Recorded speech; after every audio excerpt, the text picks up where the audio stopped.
प्रिय विद्यार्थियों, मैं गुरमीत सिंह, सह आचार्य हिंदी विभाग, राजकीय महाविद्यालय बूंदी। आज के मेरे ई व्याख्यान का विषय बीए प्रथम वर्ष हिंदी साहित्य प्रथम प्रश्न पत्र के अंतर्गत पाठ्य पुस्तक भक्ति काव्य में संकलित द्वितीय इकाई से संबंधित कवि गोस्वामी तुलसीदास पर आधारित है। इससे पूर्व तुलसीदास से संबंधित 3 व्याख्यान प्रसारित किए जा चुके हैं। सबसे पहले इनकी पुस्तक गीतावली, जिसमें बाल कांड, अयोध्या कांड एवं लंका कांड से संबंधित व्याख्याएं की जा चुकी हैं। उसके बाद इनकी पुस्तक विनय पत्रिका से संबंधित भी 2 व्याख्याएं प्रस्तुत की जा चुकी हैं। आज के इस व्याख्यान में पद संख्या 24, 25 एवं 26 अर्थात कुल 3 पदों की व्याख्या की जाएगी। यह तीनों पद इनके द्वारा रचित पुस्तक विनय पत्रिका से संबंधित है, अर्थात आपके पाठ्यक्रम में संकलित विनय पत्रिका के यह अंतिम 3 पद हैं जिसकी हम आज व्याख्या करेंगे। इनकी विनय पत्रिका के बारे में कहा जाता है कि यह भक्तों के कंठों का हार है, अर्थात इसमें गोस्वामी तुलसीदास ने अपने आराध्य श्री राम की स्तुति की है, उनसे निवेदन किया है, उनकी वंदना की है, उनकी आराधना की है। इसमें भक्ति भाव के अतिरिक्त कुछ भी नहीं है। पूरा का पूरा जो विनय पत्रिका का जो सार है वह एकमात्र भक्ति ही है। और विनय पत्रिका की जो भाषा है वह ब्रज भाषा है। तो आज के इस व्याख्यान में हम पद संख्या 24, 25 एवं 26 की व्याख्या करेंगे। सबसे पहले पद संख्या 24 का वाचन करेंगे। कबहुक हों यही रहनी रहोगो, श्री रघुनाथ कृपालु कृपा ते संत स्वभाव गहोगो, जथा लाभ संतोष सदा काहू सो कछु न चहोगो, परहित निरत निरंतर मन क्रम वचन नेम निबहोगो,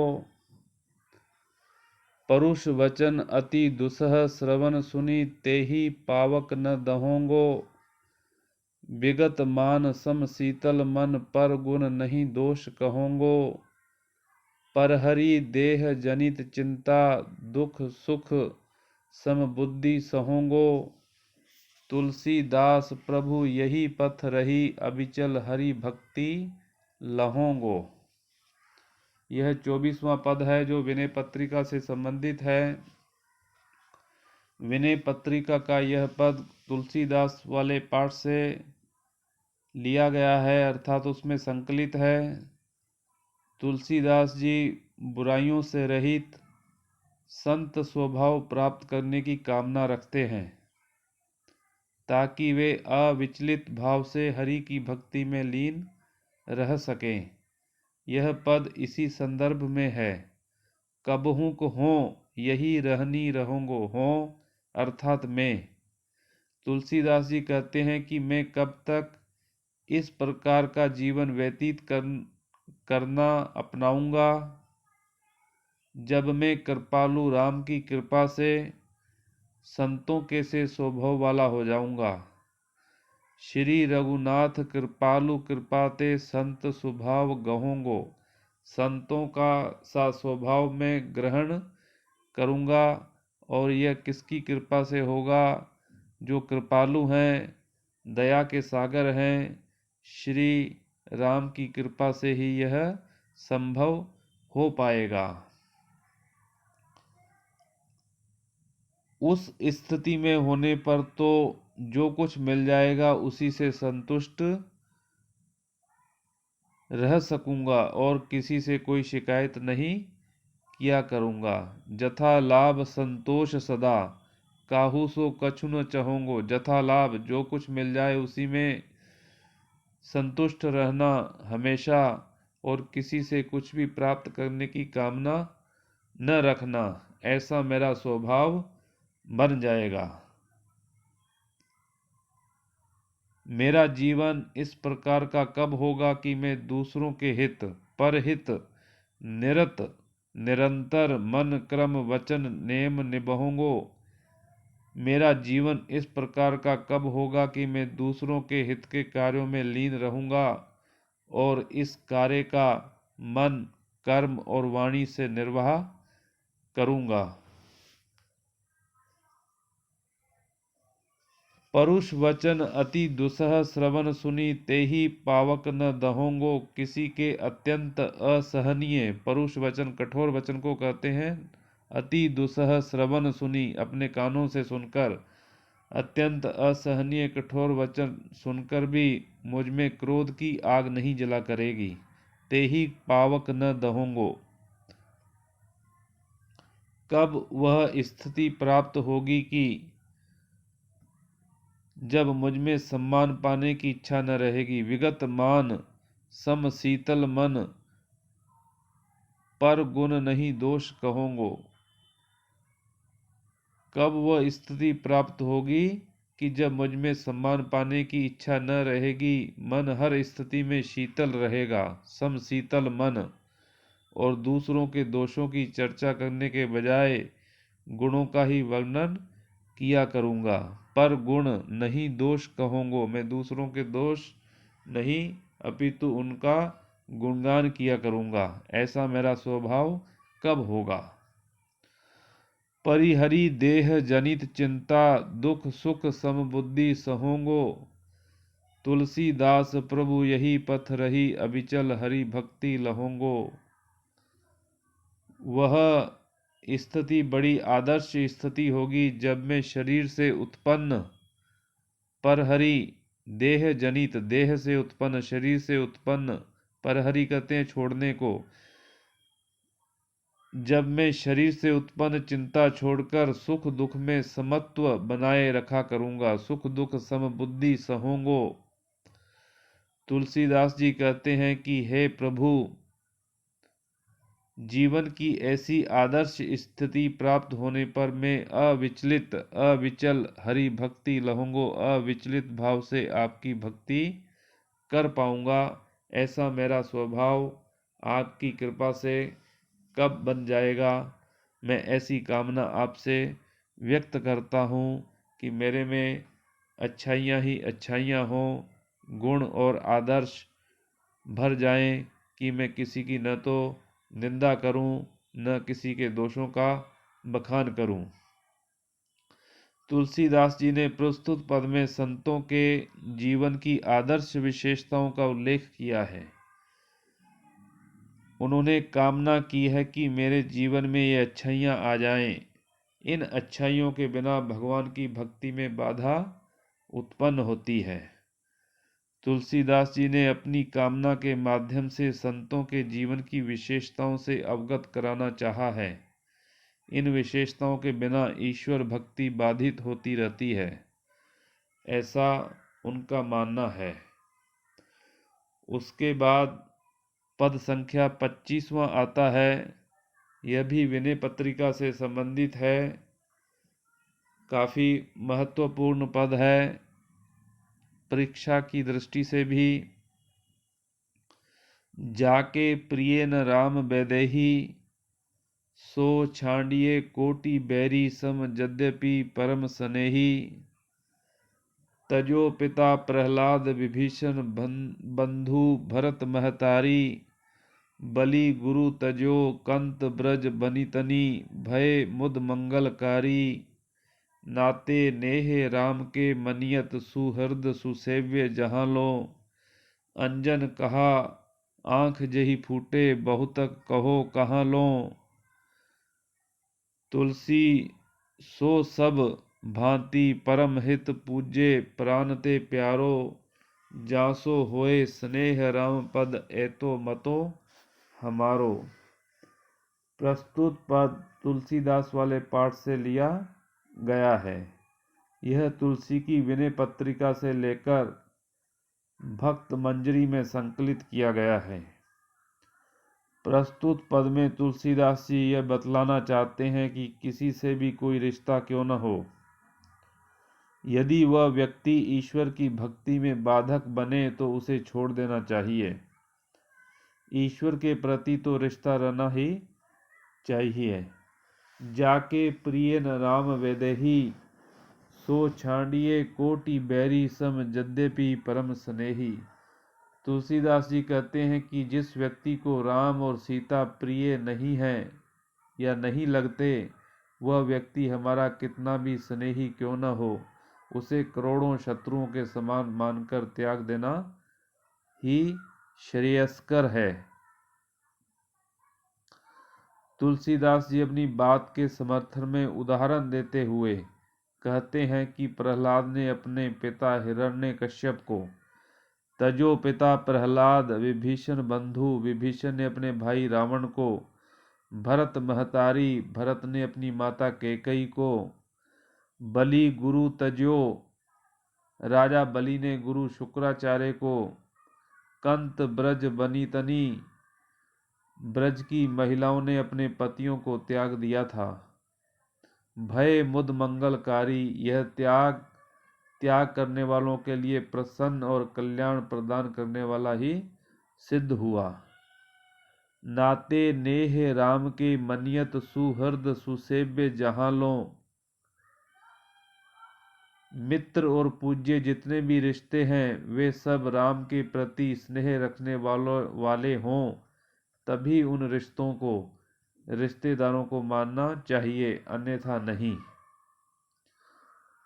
ऊपर हिरण्यकश्यप, रावण आदि के जो उदाहरण दिए गए हैं वे सब स्वयं तो भगवान का भजन करते ही नहीं थे, दूसरों को भी भजन नहीं करने देते थे।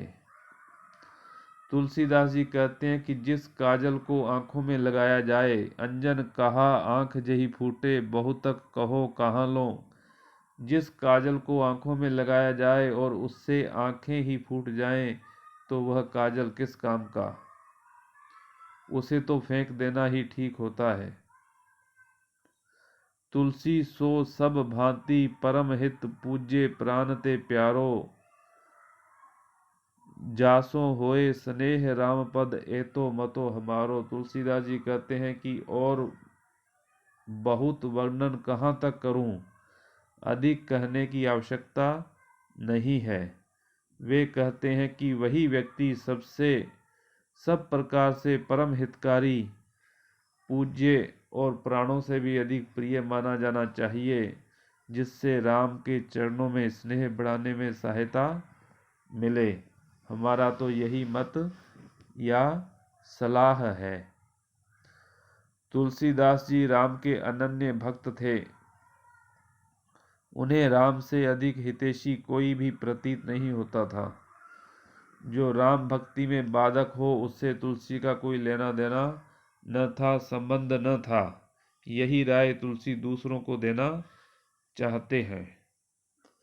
इसके बाद आज के व्याख्यान का जो अंतिम पद है, पद संख्या 26, उसका वाचन करते हैं, फिर व्याख्या करेंगे।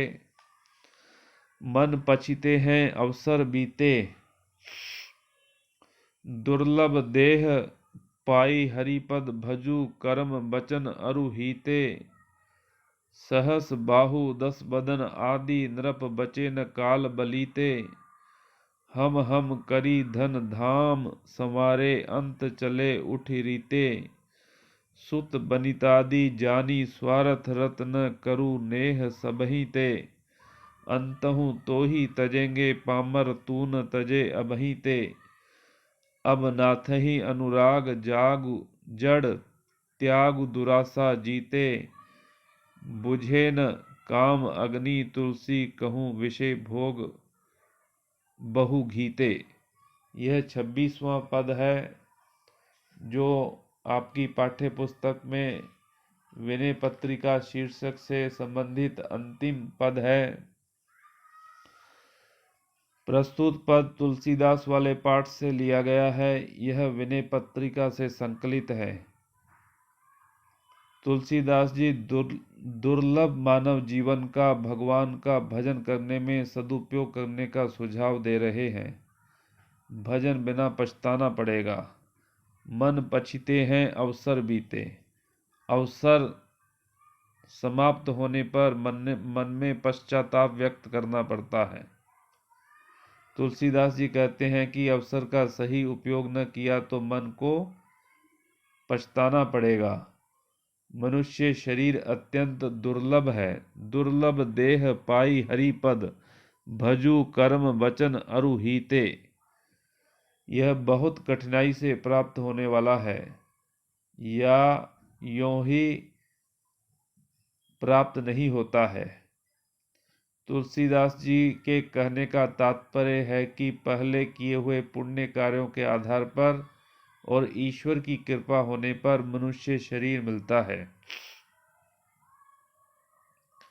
इसे पाकर भगवान के चरणों का कर्म वचन और हृदय से भजन करो, अर्थात पूर्ण रूपेण भजु कर्म वचन अरु हीते। ही हृदय को कहते हैं। सहस बाहु दस बदन आदि नृप बचे न काल बलीते। पद संपदा शक्ति आदि पाकर भूले मत रहो, यह सब स्थायी नहीं है। इन्हें प्राप्त करने में मानव जीवन का सदुपयोग भी नहीं है। तुलसीदास जी कहते हैं कि सहस्र बाहु और रावण जैसे शक्तिशाली राजा भी काल से बचे नहीं रहे। उन्हें भी संसार से जाना पड़ा। हम करी धन धाम संवारे अंत चले उठ रीते। काल सबसे अधिक बलवान है।